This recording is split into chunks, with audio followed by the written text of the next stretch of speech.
It's time to go back. 10, 9, 8, 7, 6, 5, 4, 3, 2, 1. Welcome.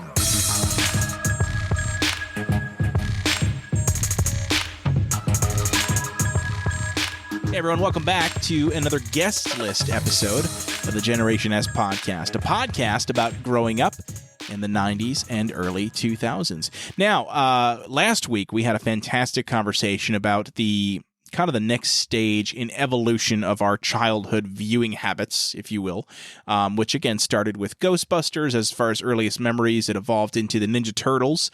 And now, not now, but last week we talked about the Mighty Morphin Power Rangers and that whole era of Power Rangers in the early to mid 90s. And so this week is, of course, the guest list episode, meaning the guest from the previous episode has curated a top 10 list somehow pertaining to the topic at hand. Now, folks, as a reminder, these are the opinions solely of the guest of the episode and not of myself. So if you disagree with this list, blame them, not me. Don't stop listening to the show. Is that fair, Lou? Yeah, I was about to say something about one of the Power Rangers, but I don't want to give too much away about it. But the heck with it. Tommy Oliver is the greatest Power Ranger of all time. Come fight me. Because this top 10 is not about that. It's not about best Power Rangers, but okay, it's a controversial thing. We were talking off air about one of Dan's friends that he was surprised about because he didn't know he liked Power Rangers. I said, Dan, we're in our 30s. You don't walk up to somebody at work, how was your weekend? Oh, it was good. Did you watch the Jets lose? Because I did. See? I already got it in. We're a minute in, and I got to make fun of the Jets. Yeah, I watched the Jets lose. What did you do? Oh, I watched the new season of Power Rangers. Like, nobody says that. That's true. So you can't be too surprised when a friend goes, yeah, I like Power Rangers. Like, oh, cool. Yeah. I'm surprised you're that comfortable with me to tell me. Well, and that's the thing, too, because, again, we talked about it previously. You've obviously kept up with the show more than I have. But, again, you're not going to go out there, and who knows, maybe you should. Maybe you shouldn't be ashamed of who you are, and you put yourself out there and go, hey, I like the Power Rangers. Go Power Rangers. Or you keep it to yourself, and then if the situation arises, you bring it up in conversation. I feel like that's what Comic-Con is for. Yeah, you know what? That's a good point, because, yeah, you're going to one pretty soon here, right? Yes, I am going to New York Comic-Con beginning of October, and that's when you go and you could do all this. No, I don't dress up. Don't even ask. But no, I so feel like you're not a cosplayer? No, I'm not. I'll wear like a t-shirt or something, and that's about it. But I always wear hats. I'm like, okay, me with hats is like what the stereotype, had to throw that in there. The stereotype of women with shoes are. I always have hats. Hats that match outfits, hats that are rare, hats that are expensive, so on and so forth. But I feel like an outsider, if I throw on a hat that's a sports team going to Comic-Con, like, what are you, like, sports? Like, yeah, I do, So, okay, do you have hats, then, that would pertain to Power Rangers, then, as an example? Actually, I do, but I've only worn it twice to Comic-Con, because where else am I going to wear it? I mean, you could wear it anywhere, really. It's a hat, right? It's designed to keep the sun out of your face, right? Yeah, but are you worried that you would get judged hard if you wore to Target like a Green Ranger hat? You know what's weird? Did you actually know I have a Green Ranger hat? Or you just jumping to conclusions? I guess I maybe assumed if you said the Green Ranger is the greatest Power Ranger of all time that you would have a Green Ranger hat. Yeah, I do have a Green Ranger hat. Well, there it is. The thing is, it has his dragon coin logo, so if you look really quick, it looks like I have a giant weed logo on my hat. Oh, there you go. So you're in with a totally different crowd at that point. Yeah. I'll get the Power Ranger guys go, it's a great hat. And the other guys go, great hat, bro. Now, if you listen to the previous episode, you'll notice, hopefully you've noticed by now, that I like to do custom little doodles on all the main episode artworks. And so last week we had a bunch of cool Power Rangers logo on there. And, Lou, I don't know if you noticed this, but I did draw the Green Ranger Dragon coin in the Power Morpher on the doodle. I did notice that. Thank you. Well, good. You're very welcome. So, all right. So you got New York Comic-Con coming up. Are there any Rangers there that you're set to meet? Not yet. The weird thing is about New York Comic-Con, sometimes they book, I guess, directly through Comic-Con, and those are the guests that are announced to be there. And then you have all the vendors that get their booths, and there might be guests announced via the vendors. Because last year there was no Power Rangers I wanted to meet, but then I was walking through and I'm like, oh, the Red Time Force Ranger is here. Didn't know he was here. I mean, there's a lot of Power Rangers at this point. If you just count every season, I mean, and you got 5 or 6 a season, give or take. In the newer seasons, there's ridiculous because more toys. Yeah, so I mean, God, we're in the hundreds at this point. Oh yeah, definitely. Power Rangers, yeah. So okay, well, yeah, there you go. So no matter what, you're probably getting. It's like the 6 degrees of Kevin Bacon. Like you don't have to reach too far to find somebody who is on Power Rangers. No, you don't. You that and don't. Law and Order, ironically enough, any actor you can think of, if you go on their IMDb page, they probably had a guest stint on Law and Order SVU. Posing as a dead body underneath a tarp count as being on Law and Order? Why were you on Law and Order? No, I wasn't. But I'm saying if I was, that would like count. Those Absolutely. are my feet. Does that count? No. I mean, I think that gets you a SAG insurance card. So yeah, absolutely. All right, then maybe I should try to do that. Man. They're filming where you live in like the upstate New York area. They do a lot of filming of shows now. So this is your chance, Lou. Maybe. Or I'll just go crash it and get that New Yorker out of here. He's not from here. He's not from upstate. Yeah. Get him out of here. So all right. So we've got a top 10 list that you have curated for this week. It is not a top 10 Power Ranger list because you know what? That's too easy, right? I feel like you're coming into this episode expecting a top 10. It would be hard. It would be hard. You think it would be hard? It would be because I don't know. There's a lot of hate for my boy Tommy now. I don't know why. I don't know. Because I met him. He's such a nice guy off the screen, and he did some iconic roles on the screen. I don't know. It's kind of like going to wrestling for a moment. Okay. Not everybody liked John Cena. That's true. Because he's always there. So. Well, he was. Now that he's not, and he's come back a few times, if we're talking about modern wrestling, they love him because he's not around all the time. How can I miss you if you don't go away? There it is. So you feel like Tommy's at that point where he's just come back too many times to where he doesn't feel special anymore? Maybe. Because I know he's made some return appearances in like more recent seasons, right? And that's true. But then again, he's going back because the other guys don't want to come back. But yet they'll go to Comic-Con and sign an autograph of an 8x10 of them on Power Rangers, but they'll never go on the show anymore. So. Well, I mean, different. I think a con is an easier moneymaker. Yes, and digest that as you want to because I don't want to go on the show, but I'll sign my name and give me $50. Yeah, that's fair. To each their own, I guess. Yes. All right. So, if not the top 10 Power Rangers over the last however many years, what is your top 10 list this week? We're going to do villains. We're going to do something a little different. We're going to do some villains. And like we have said, this podcast is from, for the most part, 88 to 05. That's a lot. Like you said, there's a lot of Power Rangers. There's a lot of villains, too. So we're not going to do from 93 to 05. That's over 10 years worth of villains. Yes. So what we're going to do is what's described as the Zordon era. You know, the Zordon, excuse me. The big head in the tube. It was the first 3 seasons of Mighty Morphin Power Rangers, then Zeo, Turbo, and In Space. So 6 seasons, because at the end of the 6th season, spoiler, Zordon dies in a very noble way. And I'll go into what happens because it does involve one of the villains on this list. So it's 6 seasons worth. It's the Zordon era. It's the only part of Power Rangers that is really, every episode may not be like to be continued connected, but it's all wrapped up in a bow. Mighty Morphin to In Space. So very episodic where each season carries over from the previous season. Yes. It's a continuous, almost like a soap opera. It is. For kids. And they did have 2 movies during the time frame. The original Mighty Morphin is not canon at all. The second movie, Turbo, is. It actually takes place between Zeo and Turbo, and the lore of one of the biggest questions of Power Rangers continuity happens there of like what happened. But yeah. All right. Maybe we'll go into that a tad bit. Just a tiny bit, because it does involve one of the villains. Fair enough. All right. Well, then let's go ahead and get started on this bad boy. Let's kick it off with the top or bottom, however you want to put it, but we're looking at number 10. This character is not the be-all, end-all. It's not a monster of the week, but it's not the main villain either of the season. She, to my knowledge, as a child, was the first female villain that I remember seeing. Okay. And it's not who you think it is. It's Scorpina.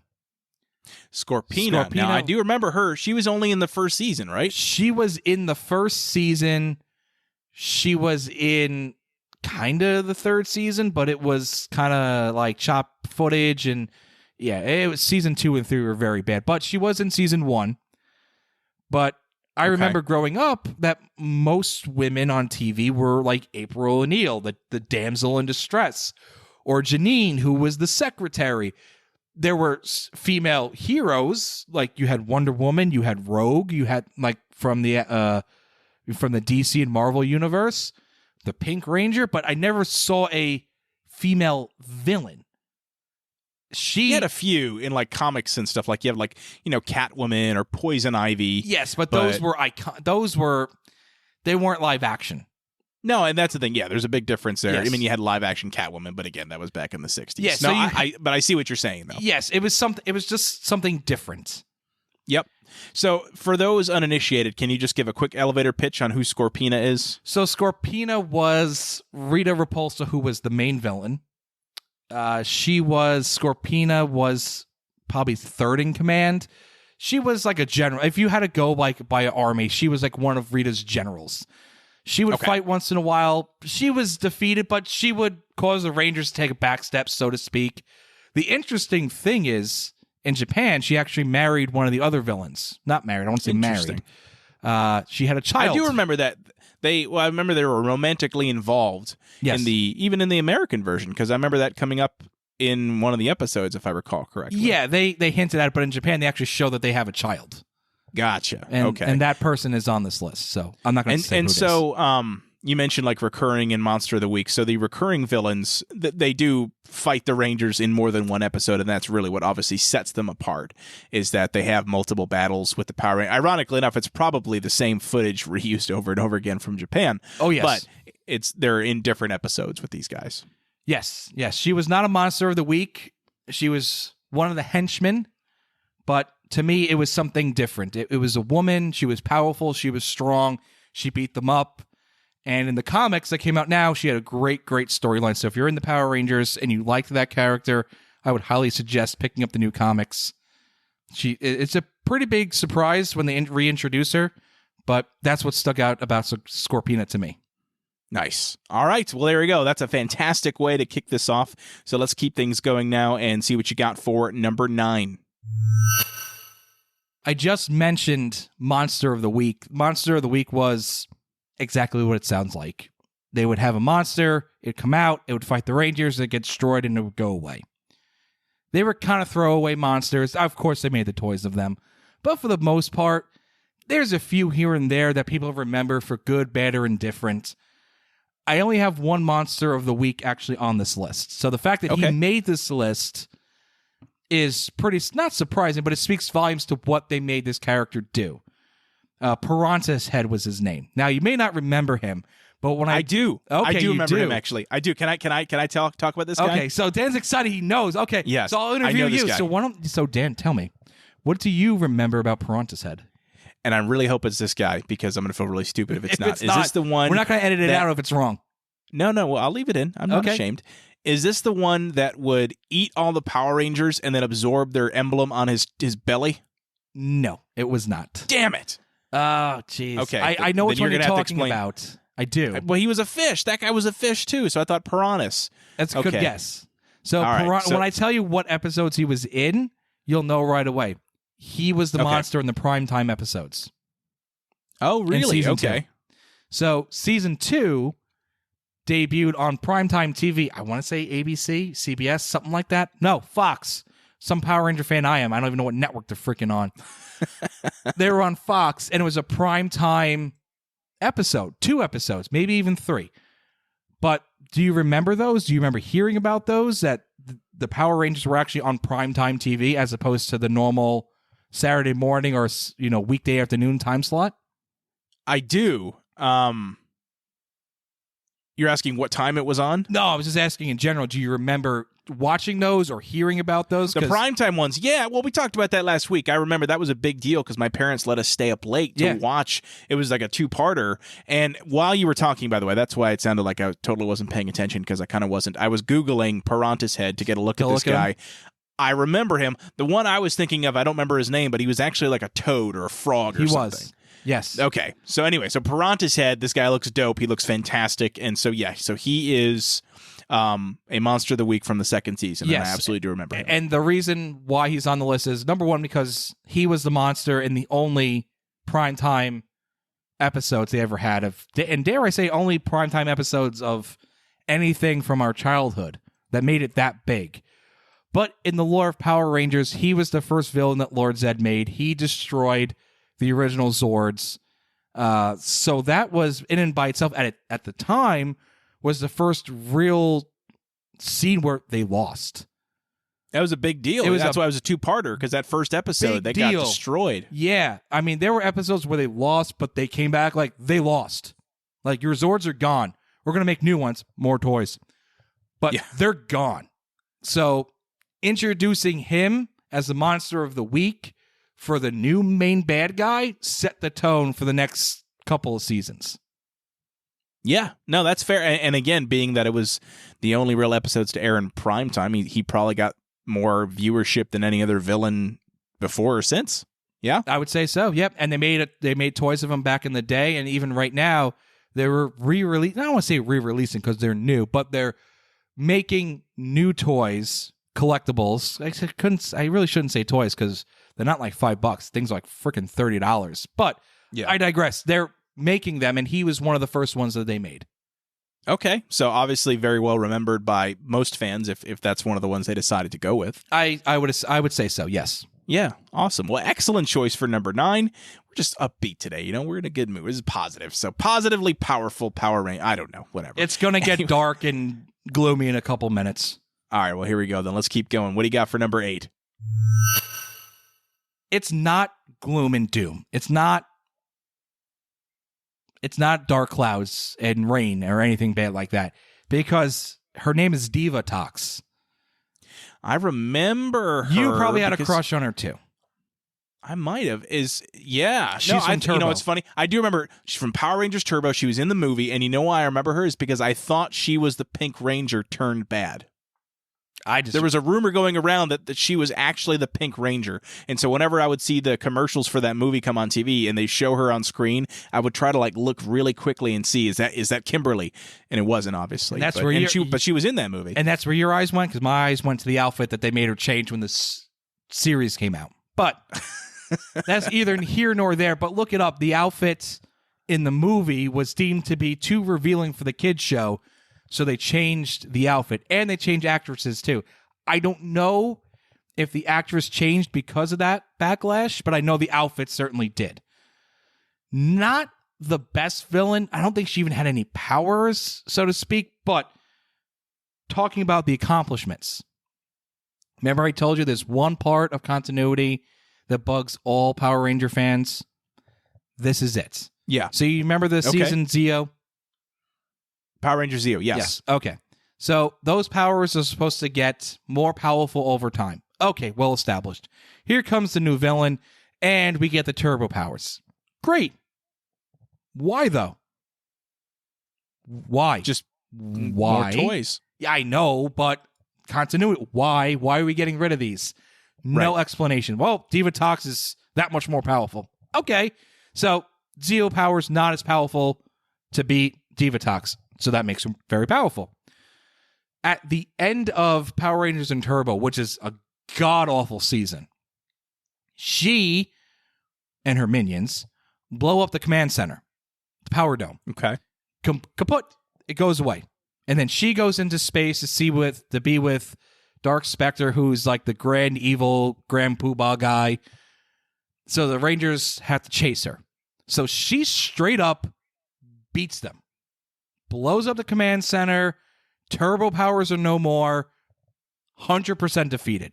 So during this era, she's the only one to truly defeat them to the point where they're chasing after her and they don't have Power Ranger powers. They're going into space with no powers. They're just going, okay, we're going to hop on a spaceship and hope for the best. Okay. Again, suspend your disbelief. They have nothing. So that's why she's made the list. That's fair. No, I mean, that sounds like she played a pretty pivotal role in the way they continue to evolve the series. So, yes, they did. And you did mention the Pink Ranger. She was in the Turbo movie, and she was bad. She was. When I remember seeing it eventually, and she and the Red Ranger both went evil for a little bit at least. Yes. And then, obviously, eventually became good again. But, all right. That is number 8, so that leads us to lucky number 7. Now, this is one I don't think you're going to know much about. So I understand I'm going to have to explain this a little bit. May not be the most well-known character during this era. He's from Power Rangers in Space. Okay. The main villain was Astronomer. Second in command was a guy named Ecliptor. He was like a robot kind of thing. He stole her away, kinda. They don't really go into too much detail about it. He acted like her adopted father. Okay. So he was trying to make her turn evil, but then he was just kind of trying to protect her. So he's evil, but you can't really you can't really pinpoint, is he trying to make her evil, or is he just trying to hide her from the other Power Rangers? Because she actually turns out to be the sister of the Red Space Ranger. So he's very devoted to her. He battles the Space Rangers. He's the guy that is, at the very moment before Zordon dies, he's the one that's stopping the rescue to be happening. So there's a big turn in it. Spoiler, we're going to get to it in a little bit. It was just something different. It was a little dark for Power Rangers, saying that Astronomer was kidnapped and she's being kind of brainwashed. The earlier seasons kind of mentioned it, like when the Green Ranger's brainwashed and things like that, but he snaps out of it. This was like the entire season. It was, at the time, to me, one of the more, not darker, but more adult. Mature? Yeah, darker, more mature. Like, he's not a good guy, and he's brainwashing this once was an innocent child. So you go from, seasons where you have villains that were sometimes straight up goofy. They got like the 90s Turtle Shredder treatment where they're just kind of goofballs and bumbling idiots. And then you get this and you're like, whoa, wait a second. This is legit. This is kind of messed up. Yes, because unfortunately, there are some whack jobs, unfortunately, in this world that would do some crazy crap like that. Sure. Yeah. So that's how I viewed it. Watching at the time was, this is a little bit more...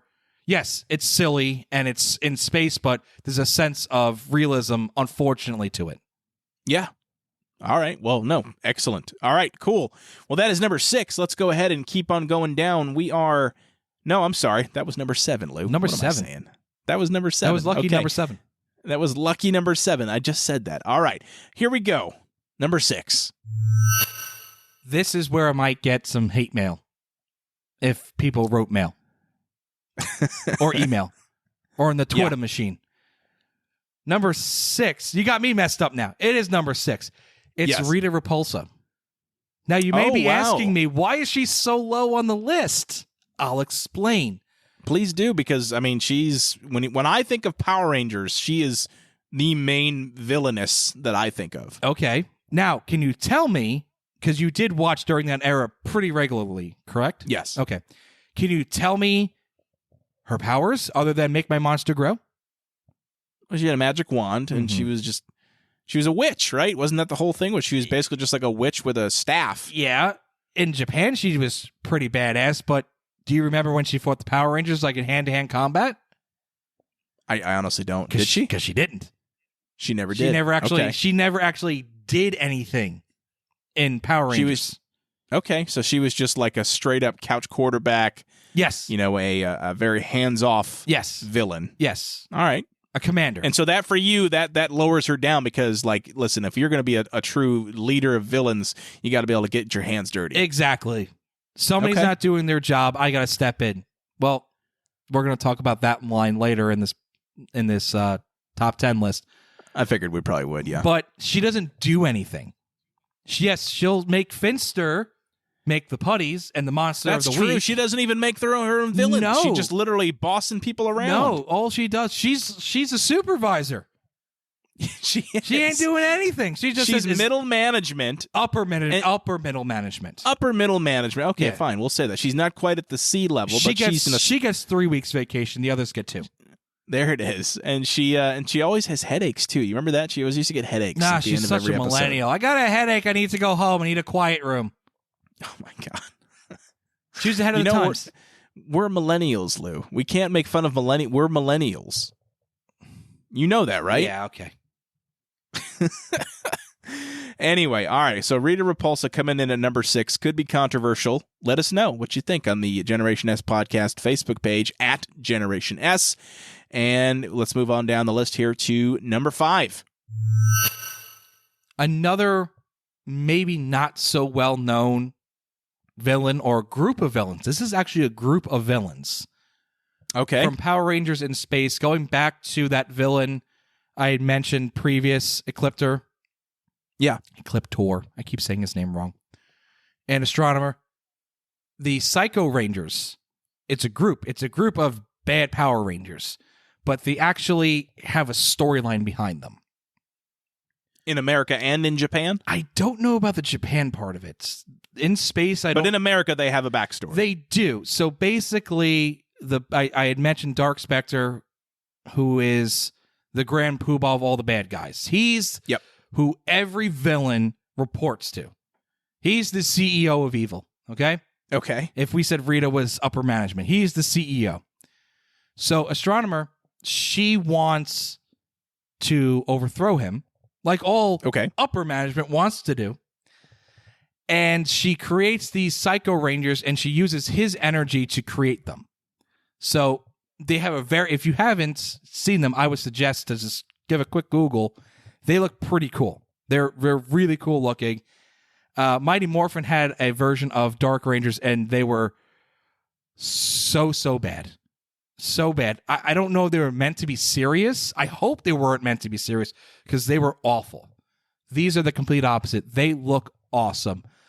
So they gave them a little bit of storyline in terms of why they were created, how they were created, and they were monsters in Power Ranger suits. Okay. So, well, I'm looking at them. So I did pull them up on the old Google search engine here, and they look pretty bad. I will say I'm disappointed that they're basically all the same except they're different colors. Yep. Normally the Power Rangers have kind of unique, outfits. But I mean, but they're they look bad. pretty They cool. have to wear black. Well, they look like a cross between like Wolverine and Batman. That's pretty cool though. It's very cool. No, they look cool. I agree. Yeah, and you have a flame monster, a stone monster. Monster. First day with my new tongue, folks. I'm sorry.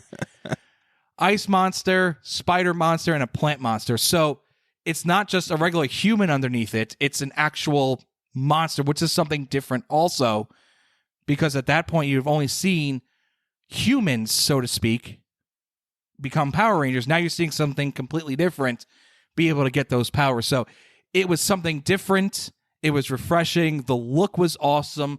The idea, like I said previously, about something with Power Rangers in space, it seemed more mature. It wasn't just, I'm going to make these bad guys. Well, I'm going to make these bad guys so because I want to overthrow him and take his position. They were moving pieces. And that's why Power Rangers in Space is regarded to be one of the best seasons of the entire franchise.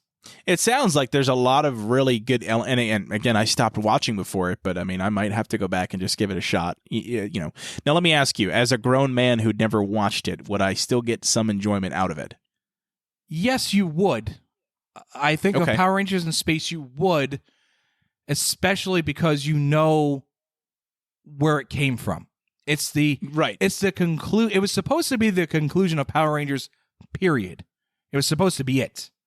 But the season did so well, they gave the okay to make more seasons.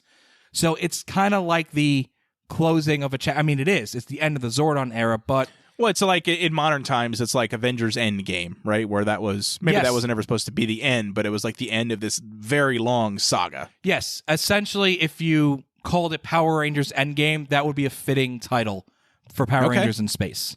All right, fair. Well, you sold me. I'm going to give it a shot then. So I think you would enjoy it. Yeah. All right. Well, very cool. So that was number 5. That means we are now down to number 4.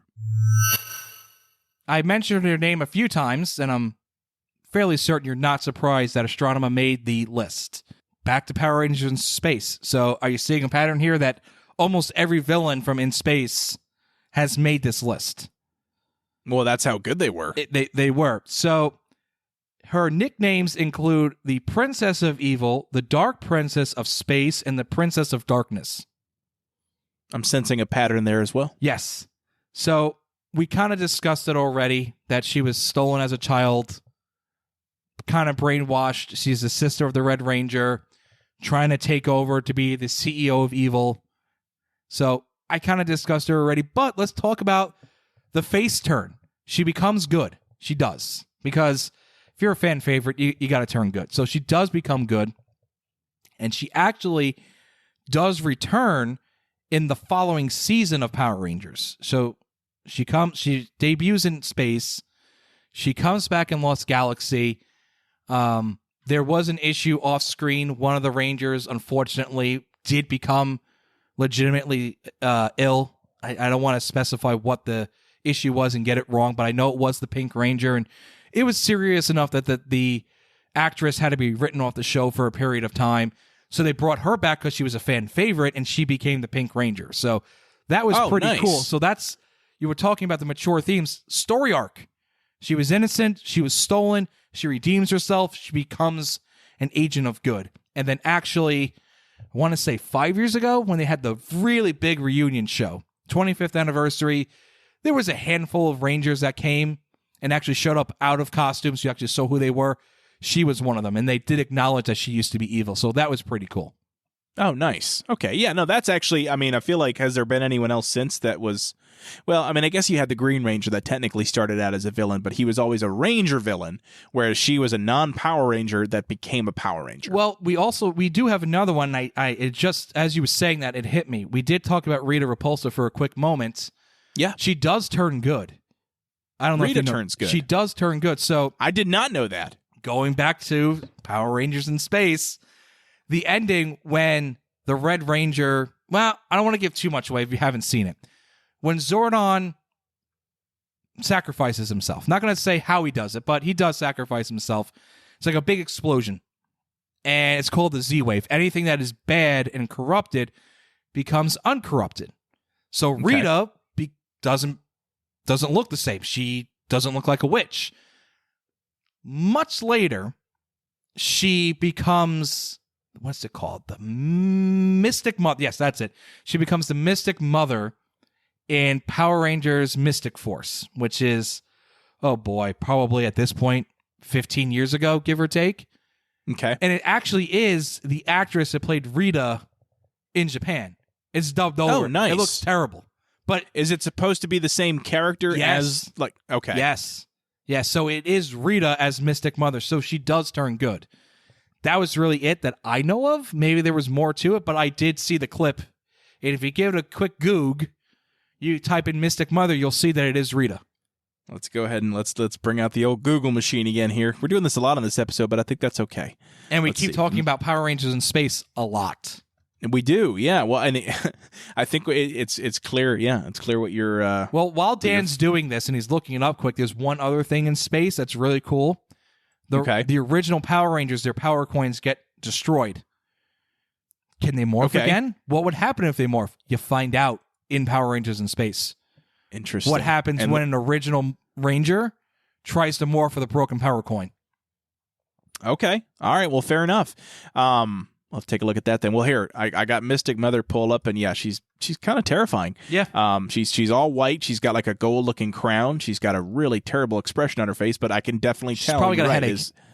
Right? It's the same actress for sure. Definitely it is. A little older, but, you know, it's definitely her. So, all right. Well, there it is. Look at that. So she is a former. Now, obviously, Rita was on the list. We won't bring her, Mystic Mother on the list because she's not a villain. So, all right. Well, let's go ahead, and we've got the top 3 now. So this is exciting, right? It is. It's very exciting. Okay, let's go ahead. Might be some surprises here. I'm not sure. Ooh. But I think there's some surprises. Well, there's still, I'll say this. I know this is called the guest list, and maybe one day I'll do my own list. I don't know. But I will say that there are certainly people you have not mentioned yet that I would personally rank on a top 10 list. So I'm hopeful that some of them are the same. So we'll see. Let's go ahead and see what you have for number 3. I'm pretty sure you knew this guy was going to make the list. Goldar. Yes. Goldar, the original. Goldar is the man. Well, he's not a monkey. Is he a monkey? I thought he was a lion. He's a monkey with wings. He's a flying monkey. You had a flying monkey and a guy who's a floating head. Tell me that's not Oz. It's literally the Wizard of Oz. It is the Wizard of Oz. And I don't know who Alpha is. And you had a witch. Well, yeah, you did. A house didn't fall on her, though. No, a house didn't fall on her. You also had giant metal people. Yep. And there's no scarecrow, though. I mean, I'm sure there was probably a monster of the week that looked like a scarecrow. God, I gotta wonder, though, like how much... We should look into that. I don't know if there's any connection, but the Wizard of Oz and the original Japanese Super Sentai, was there any inspiration there? I'm sure it was, but it was also much darker in Japan. Like, that's true. Rita was not very nice in the Japanese version. Wanted to kill all the kids. Yeah. Terrible. But anyway, so, Goldar. Let's talk Goldar. Yeah. Love Goldar. So Goldar was second in command to Rita. He was the first villain that the Rangers ever fought. Not a monster of the week. He was a reoccurring character. Definitely seasons 1, 2, and 3, into Zeo a little bit, too. So he was a reoccurring character for quite a while. He did turn out to be a goofball, but again, after how many episodes? Like, how can you continuously make this guy a menace and not win? But well, do you know what I love about Goldar? What do you like? So, not only did he fight the Rangers over and over again, and he was a legit, badass, but he was not the only one, but he was one of the few that would grow really big as well. Yes. And then shrink. So he would fight not only the Power Rangers, but he would fight the Megazord. And that's also why Scorpina made my list, too. She did as well. Yes, because she would do the same. She would do the same thing. Yep. But when she grew, she actually looked like a scorpion, too. Yes, and I remember that as well. Were they the only two that were recurring characters that would grow big and then shrink back down? Yes, that were reoccurring. There were some other... During this era, there were 2 other characters that were bad that grew, but one of them, because I remember Goldar in particular had one fight with the Rangers. Because here's if you remember anything from these fights where it would get to the Megazord battle, the Megazord would usually do this big finishing blow with the sword, and every villain would basically blow up into a thing of sparks, right? Yep. And I remember the Megazord was almost ready to do that to Goldar. We're like, oh, damn, he's gonna die, and he doesn't. So basically, I forget how it ends, but the Megazord's about to strike down on Goldar, and he teleports away, or something. Do you remember what I'm talking about? Yeah, he would just say, "Not today, Rangers," and he just go away. Yeah. Oh, it's such a blue ball moment. It is. It is. But how about he was one of the only villains to pilot a Zord of his own? I didn't know that. What did he pilot? Well, he kind of did. Okay. I mean, he did. In America, he did, but they made it a Zord in America. It wasn't a Zord in Japan. Cyclopsis was its name. It was the midway point of the first season. It was supposed to be the end of the first season, but they kept going because more toys, more money. Right. So he piloted his own Zord in the first season. He did pilot another Zord, which we'll get into in a little bit. In season 2, he helped destroy the original Power Coins, which was how the Mighty Morphin Power Rangers morphed, which goes back to what I said about space. If you ever want to see what a Power Ranger, happens to a Power Ranger where they morph with a broken Power Morpher or broken Power Coin, you'll see it, and the reason they're broken is because of Goldar. He planted bombs in the command center to blow it up at the end of the 3rd season of Mighty Morphin. So he did some bad stuff back in the day. Yeah. But it's not also back in the day. I know we're talking about just this era, but also the legacy of the character as well. Apparently, because I have admitted on the last show, but the full podcast we dedicated to Power Rangers, that I really don't keep up with it. I read what's going on. So when I found out Goldar Maximus, as they called him, was coming back, they essentially cloned him because he died at the end of space because of that Zordon wave I briefly explained. Yep. He gets cloned and kills a villain named Sledge from Dino Charge. So a villain from 20-something years ago has such meaning to this franchise. They bring him back, and by the way, he's going to kill another guy. Well, kills another, but that guy was also cloned as well. So a clone killed a clone. But it was cool. They brought back the original OG, the original Red Ranger for that episode. So you got to see one last time Goldar versus the original Mighty Morphin Red Ranger. That's pretty cool. And I'm sure I'm not alone in saying that if we've narrowed it down now to the top 3. Goldar's got to be in most of these people's top 3 if they watched at all during this era, because everyone knows Goldar. Yeah, and he was in the movie too. The movie that was not canon, he was in, and he was hilarious in that. Yeah, that's when they started to make him a goofball. But again, you're looking at probably over 100 episodes. What are you going to do with this guy? You got to change his character a little bit. Yeah, you got to do something. So I appreciate what they did. It didn't make me like the character any less personally. So I thought it was fine. So. All right, man. We're getting down to the wire here. Number 2. I said Tommy Oliver was the greatest Ranger of all time. He's also the second best villain of all time. I'm going with the original Green Ranger, the bad Green Ranger, the bad Power Ranger, the guy that made it cool in a kid's show to be bad. The first time I ever looked at a kid's show and went, oh my God, they're going to lose. He's bad. He's cool, though. He was cool to be bad. Green Ranger. I think he first off, 100% agree with you. I think he is on a very short list of villains that are almost too cool for their own good. Yeah. You know what I mean? Like I would throw out a character that we're going to talk about, spoiler alert, going to talk about on a future episode together from the Marvel Universe. I'm talking about Venom. Mm-hmm. Venom is, again, a villain that was way too cool to stay a pure villain, so eventually he became good and more of an anti-hero. Who are some other, in your opinion, who are some other characters that are just so bad but at the same time so cool that you're going to root for him regardless? Did you say cool? Mr. Freeze. Mr. Freeze. There it is. Because he was a wishy-washy villain. Back in the day. Then they gave him a cool storyline in the animated series, and now he's kind of like that. He's sometimes good, sometimes bad, kind of in between. Him and Catwoman. Well, I think he's bad and then neutral. I don't think he's ever truly good, but I think he's like maybe neutral, right? Okay. What about Catwoman? I think Catwoman's in that list too, where she becomes... I mean, I think she's one of those, like, the villain with the heart of gold. There's a big trope around that. Okay. So, what do you think? Do you think you have anybody else? I'm trying to think. Probably, I mean, those are the big ones. Like Venom was the first one I immediately thought of.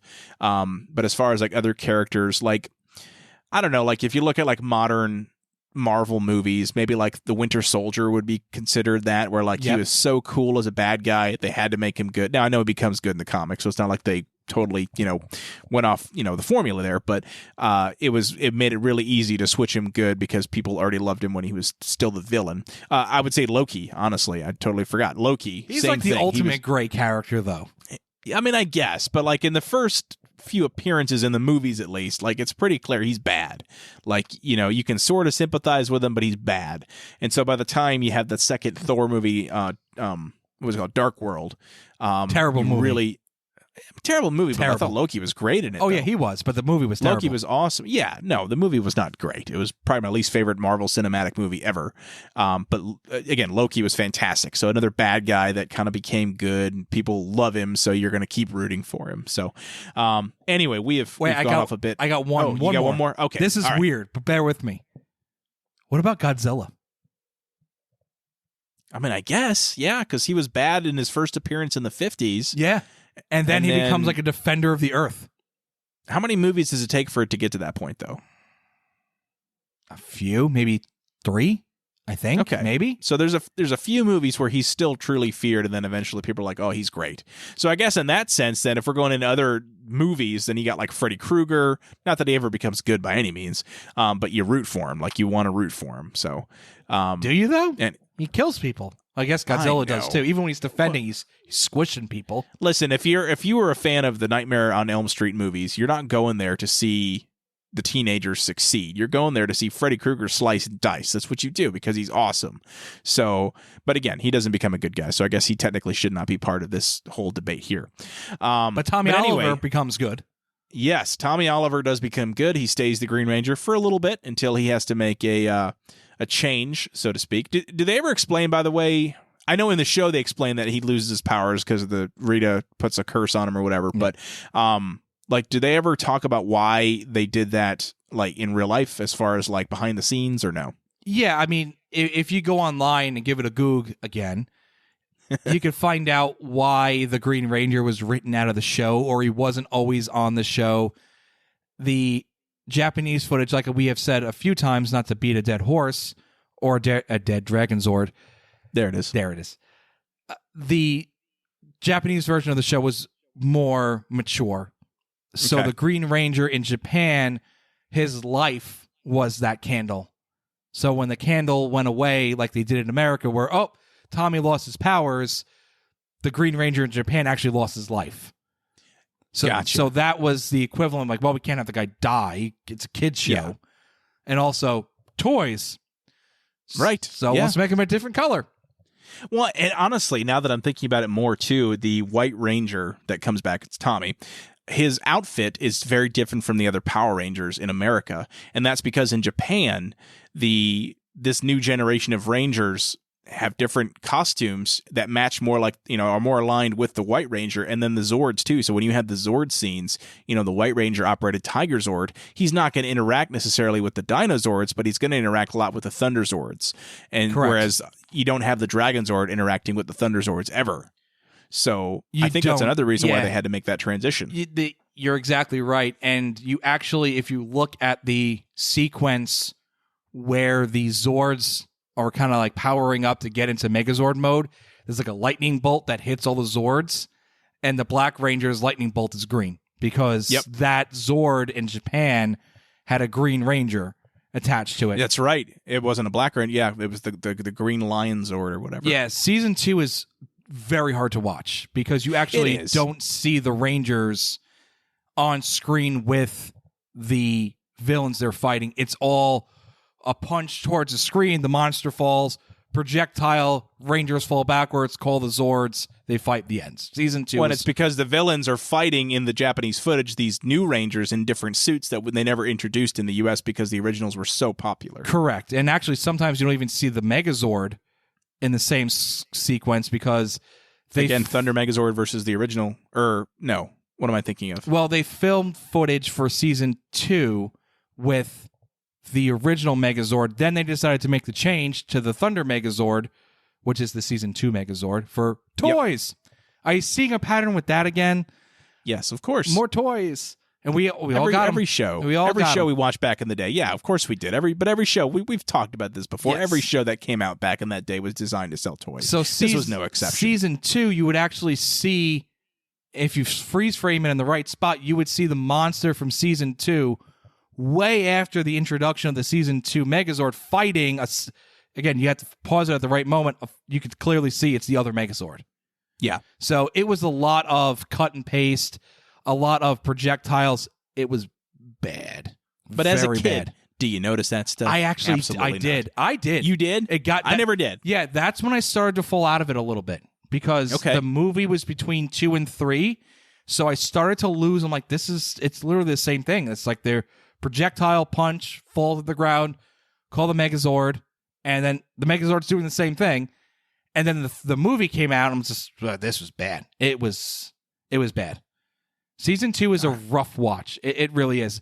They actually had a Dragon Zord versus White Tiger fight. Really? All via cutting and pasting. All projectiles. And is it hard to watch? No. If you know what you're going to see, it's not bad. But if you think it's actually, wow, it's going to be the Tiger Zord versus the Dragon Zord, that's really cool. It's not. It's not that. It's not. It's something a kid now in 6th grade can make on their phone. Is that the same episode, by the way, just to go on a bit of a tangent, where you see the White Ranger and the Green Ranger fight, like clones of each other fight in the actual episode? Yes. Okay. Yes. So that makes sense. So where you have the two Zords. So, all right, man. Well, listen, we have made it to number 1. Now, last week we did dishonorable mentions. Not last week, but rather 2 weeks ago, excuse me, about the top 10 Turtles games. Do we have any honorable or dishonorable mentions this week before we get to number 1? I mean, they're kind of both. It's an honorable / dishonorable mention. I got 2 of them. I mean, he's a villain, so technically they're dishonorable by nature. I guess. But when you're talking about Pudgy Pig, is he dishonorable because he's a terrible villain, or is it honorable because he's so terrible that he's awesome? I guess he can go either way. Because Pudgy Pig is iconic, but I think for all the wrong reasons. It's so bad. That's fair. That's fair. Pudgy Pig is bad. The pumpkin wrapper is also bad, that I think every Power Ranger fan sends as a meme during Halloween. It's a wrapping pumpkin. It's awful. It's stupid. I do remember him. Yeah, that was bad. He was a bad one. The other the other 2 I have is the King Sphinx monster. Loved him. He was cool. It's actually a great episode from the Japanese version. By the way, if you give a Goog, are we going to get paid by Google? I don't we think should. so. If you look up Super Sentai Zoo Ranger, ZYRANGER, something like that, you can find the episodes like from the actual Sentai website dubbed over, and you could watch. I find it interesting to watch the difference between the villains. So sometimes the backstory of the villain and the episode is completely different, like the King Sphinx episode, completely different. It's like a game show over there in Japan, the villain. It's like the Riddler. He actually, now that I'm saying it out loud, because no show prep, because we're supposed to go with the flow, and that's a real podcast of 2 friends just talking about Power Rangers in their 30s. Don't judge me. I watched the Jets lose last weekend. Got him in twice. Oh my gosh. But it's interesting to see the difference between the villains. So if you're actually interested in it, you don't have to go to some random website. You don't know if you're downloading a virus. You can just get it actually off the Super Sentai website. So if there's a villain you like, you might want to check that out. So those are my 3. My 4th one is because the action figure was cool back in the day. The Black Knight, he was pretty cool. Yeah, I remember the Black Knight. He was an awesome figure. He was. Was that the Happy Birthday Zach episode? It was. Yes. Nailed it. Knew it. Yes, because that was a VHS tape I had. That was one of the few VHS tapes. And I remember, I remember that one. And then what's another VHS tape? I think I can do all 5. All right, I can do 2. Okay. I don't know if I can do 5. Well, no, I take it back. I can do 3. Should we say what 5 they are? Like I'm going to explain what they are quick, because what are you talking about? I can name the 5. The original Mighty Morphin, the first 5 VHS tapes that came out were based on the episodes that focus on that particular hero. So Red Ranger had an episode, Blue Ranger, so on and so forth. So Dan just said Happy Birthday Zach was the episode dedicated to Zach the Black Ranger. Yep. And that villain was the Black Knight. So on the cover, it was the Black Knight and the Black Ranger. So you got 4 more. Can you name them? I can't. I don't know if I can name the names of the characters. You may have to help me out there, but I can. I'm picturing them. All right. So Jason was King Sphinx. He was. Yes. Yes. Kimberly was Pudgy Pig. I think you're. No, it was, or was it the Toad guy? I think it was like a flower. A flower was monster. It? Okay. All right, I got that wrong. All right. I think. I'm not sure about that. Trini, the Yellow Ranger, was, I don't remember his name. He was a skeleton. Mr. Bones. In the video, Mr. Bones, his head would come off and float around. Oh, great villain. Yep. Okay. Billy, this is where I might get it wrong. Billy, was it Eye Guy? Oh, man, maybe it was. It was either that or there was like a Manitar monster. I can't remember. Well, I'm using the Goog. Hold on. Let's jump on the Goog. And in real time, we're not gonna. No. Oh no! Let's see. Billy was Pudgy Pig. Billy was Pudgy Pig. He was Food Billy Fight. Pudgy Pig. I don't know. Oh. Now I'm gonna have to watch it. All right. Well, there you go. And then, while I'm Googling this, by the way, I am seeing the complete VHS collector set of the Green Ranger saga, which is pretty cool. Yeah, he had his own saga. So I'm typing Pink Ranger. Let's see what comes up for her. Yes, she was no clowning around. There was like a plant monster. Bloom of Doom. There it is. Yes. I see it right there. Yep. Okay. I am seeing that. Wow. Talk Look at about that, man. this is what this podcast is all This about. is taking me back. Yeah, like if you have a chance, just Google Power Ranger VHS tapes. Oh, there they all are. Yeah. Yep. Okay. I see. It just came up for me when I scrolled down too. So, wow. Oh, yeah, wait, that took me back. no. I think Jason was Day of the Dumpster, the original episode. Oh, really? That's what it looks like. I don't know. Yeah, it was. He was Day of the Dumpster. He was the original episode. There we go. Okay. All right. Well, there we go. Okay. Well, listen, that brings us to your number one Power Ranger villain. So lay it on us. Number one. Who do you think it is? I really hope it's who I think it is. So- I'll say that. Okay. Were you thinking Lord Zed? Yes, I was thinking Lord Zed. It is Lord Zed. Yes. The He's Emperor awesome. of Evil. He is fantastic. He is the legit scary for kids. Things of nightmares. So when you have people that are unhappy with anything in the world, you go on Twitter and you cry a river. But you're crying the river. You're upset about something. That's your choice. He was so freaking terrifying that the parents wrote in. You couldn't go on Twitter and just, have a pulse and give out your opinion. You actually had to do some work. So they wrote letters. Maybe some did an email. Probably not. Maybe. Faxes. Do you remember those things? I do. I never knew how to use a fax machine. Did you know how to use a fax machine? Yeah, they're annoying. Yeah. I just remember being at work with my mom and people would send over the menus for that day's special at the deli down the block. Nice. But Lord Zed was so scared the parents complained about him because he was hideous. He was a human with no skin. Literally, he had no skin. No skin. It was like an exoskeleton that he had around him. Like a metal skeleton, weird BDSM creepy looking thing. Yes. And to top it all off, he had like a snake wrapped around his arm the first time you see him. So, of course, not so much now, but as a kid, like snakes, it freaked me out, right? Yep. So I see that, and I'm like, ooh, a shudder. Yes, so and his voice, he had a scary voice. He did. Like when I picture, like if someone says picture the scariest monster voice in your head, it's Lord Zed. Either Lord Zed or a very close facsimile to Lord Zed. His voice was creepy. Yes, it's very creepy. Good. It's very creepy. We discussed briefly, even though we didn't go into the Green Ranger and what he does. Tommy does his thing when he's bad. He destroys the command center. He beats up the Power Rangers in the Megazord. That's all fine and good. Lord Zed takes it to another level. He destroys the original, not he per se. So I'm going to backtrack for a second. I said Rita didn't do anything at all. She didn't create her own monsters. Zed creates his own monsters. He goes, I'm going to create a piranha. He does it himself. Yep. So he does fight the Rangers hand-to-hand a few times. But, so these accomplishments, so to speak, if you can call a fictional character having an accomplishment, or not him per se, but underneath his rulership, the original Megazords destroyed by him.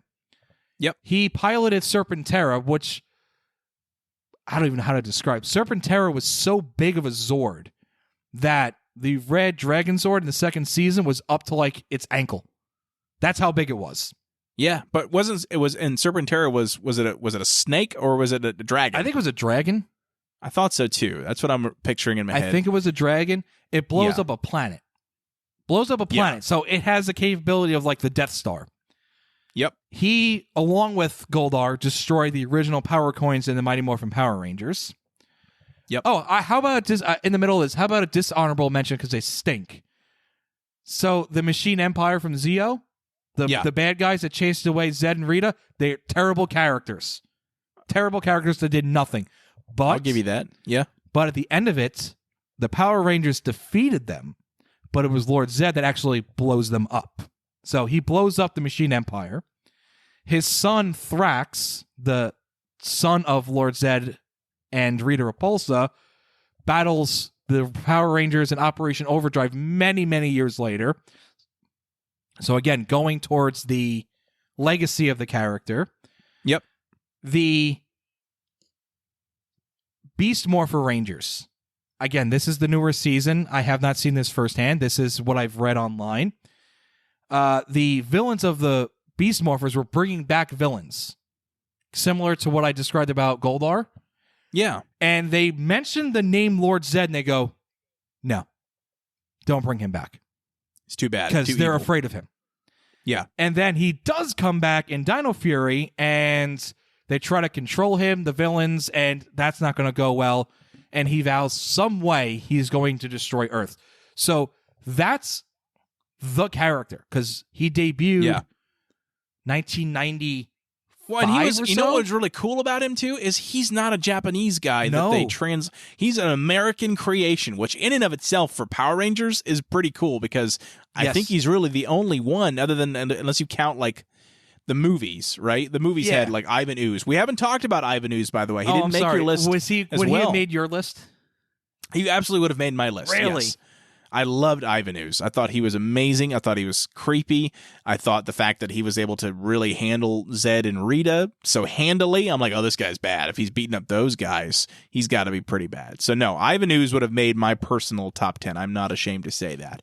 But anyway, going back to the fact that I don't think anyone other than Zed was an American original villain, right? Or maybe I'm wrong. I don't know. But I feel like in my memory, that's the only one. Dark Spectre in space, there we go again, is an original villain, but he's a puppet. Okay. So he's not as badass. Gotcha. That's fair. Yeah, because Lord Zed is a character, is a human character, not humanoid. No, he is human. He is human. I was going to end with this. So this is how I want to end it. Do you know how he became what he is? Like this? I have no idea. So remember in the beginning of this, I mentioned there was an issue with the Zeo crystal and what happened, and it's so powerful. He touched it. It was kind of like in Marvel when you touch the Power Stone or any Infinity Stone, you're not powerful enough. Bad things happen. Okay. He touched the Zeo crystal and it corrupted him. It corrupted him by melting off his skin. That's terrifying. So underneath that mask, Lord Zed is a human. He literally just has no skin and he put a visor over his face. Well, if you got no eyelids, you need some way to kind of protect yourself from the sun. So that makes sense. So think about that when you're thinking about Power Rangers for kids, that the main villain had his skin melt off. Well, now I'm just trying to picture what he looks like without the visor, and that's gross. Give it a goog. I'll There's Google. no official image. It's all like, It's all like fan art, speculation, whatever. Or maybe something from the modern comics. There's so many modern comics, which are all very good, but very difficult to keep up with. Okay. All right, man. Well, that's your top 10 villain list, man. And I got to tell you, I knew some, I didn't know all of them. And so I appreciate the fact that, I don't want to call you the encyclopedia of Power Rangers, but you are certainly a veritable knowledge source as far as Power Rangers from the era that we watched. So that was a fantastic list. Well, I appreciate you, taking this journey with me. I know it's not every day that people hear or talk about or read about Power Rangers, but hopefully you were able to listen to this, reminisce about something like we did briefly for those VHS tapes. Think about some villains you liked, some toys you may have had, maybe heard about an episode or a villain or a season you never checked out. Everything's available now on DVD or streaming or whatever the case may be. And hopefully you learn something, and don't hate me too much for that Rita at number 7 or 6, whatever she was off the top of my head. I know she was kind of low, but I think I redeemed myself with the Green Ranger and Lord Zed at the top 2 positions. I would say you absolutely did, and you also explained your reasoning. It was actually a very logical explanation as to why you put Rita in the middle of the list. Because we all had that boss that didn't do anything. We did. We all have had that boss. And then the big boss, Lord Zed, comes in. Yep. Pushes her to the side. And he says, you know what? No, I'll just, and this happens in corporate America all the time. You push out middle management, and now you've got all these people reporting to a VP who's not used to having such a large reporting structure, and then things just go to hell in a handbasket. And then you got the CEOs and the COOs, and it's just a HR nightmare. There it is. I think Finster was the HR of Rita and Zed's army, by the way. I think that's fair to say. Finster was definitely HR, and then so Goldar. What would Goldar have been then? Jeez, CPO. We're looking at corporate America. He'd probably be this chief personnel officer because he would yell. Is that a thing? Yeah, I heard I had a CPO when I worked in Manhattan. Okay, all right. So CPO. She didn't really do much. Goldar did more, but Goldar would yell at the personnel in the field. Okay, and then Squat and Babu, would they be like administrative assistants? More like interns. Intern. Oh, okay. Yeah. Interns. Scorpina would be the administrative assistant. Oh, there we go. Okay, like an executive admin, the one that like worked there for 20 years and knows every nook and cranny of the building, and don't mess with her because she will destroy you. Yes, exactly. Yep. She knows where she's at in the corporation. She's been in the same role for 20 years. She's not going anywhere. She's okay she with likes that. where she's at, and she's the best at her job. You would never want. She's invaluable. Steady cost of living increases that keep her happy enough to stay. That's all she needed. And that's the shit that we have to worry about. Excuse my language. Wow. I think it's the first time I've cursed on this podcast for real, though. I know. He's talking about real life. That's the stuff we worry about. Sorry. That's the stuff we worry about now. You know, this generation that we just got done talking about Power Rangers, and now we got to go back to our lives worrying about stuff like, you know, bosses and commutes to work and office work. And, you know, so listen. This is a podcast about reminiscing, but at the same time, know that the people that are recording this podcast are people that you could be working with right now. Not literally, obviously, because you would obviously know if we were working next to you because you would know us personally. But the point is, there are people out there that grew up during this time period that are working jobs that sometimes they just hate, or maybe they're working a really cool job, and you can almost be like, wow, this person does something really cool. It's hard to believe that he grew up watching the same episodes of Power Rangers that I did. So I think that's a really great way to kind of end this discussion today, because it is very important to remember that, yes, we had great times growing up in the 90s and early 2000s. And you know what? There are still great times to be had going forward. So, Lou, thank you so much for coming on. You're going to be jumping off here for at least you'll be back soon. I'll say that. We have an episode coming up next with our first non-Lou guest host spot. I don't even want to call that episode, whatever.